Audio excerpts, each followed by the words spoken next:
नमस्कार शिक्षक मित्र, आज आपण एका नवीन कंटेंटला सुरुवात करणार आहोत आणि हा कंटेंट जेव्हा मुलं वाचतील तेव्हा त्यांना सुद्धा शब्दांचे उच्चार सुलभ जातील। या ठिकाणी बघा ई चा उच्चार ई होते, म्हणून या ठिकाणी बघा यस त्याला ई लावला, ई झाला सी। काय झाला? सी। बी ला डबल ई लावला, बी।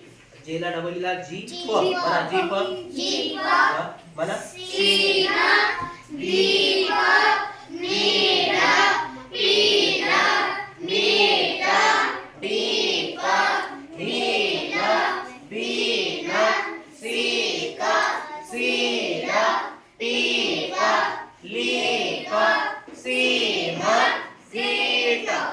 म्हणजे अशा प्रकारे जर कोणतेही जर अक्षर आलं त्याच्या पुढे जर डबल ई लागला तर त्याचा उच्चार ई होते। काय होते? ई। आणि आपण विद्यार्थ्यांना अशा प्रकारच्या शब्दांचा सराव द्यायचा आहे। जेवढे शब्द आपल्याला दिसतील तेवढे शब्द आपल्याला शोधायचे आहेत किंवा विद्यार्थ्यांना शोधण्यासाठी प्रवृत्त करायचं आहे। निश्चितपणे विद्यार्थी शब्द शोधतील आणि त्या शब्दांचा उच्चार योग्यपणे करतील। तर चला तर मग आज आपण इथं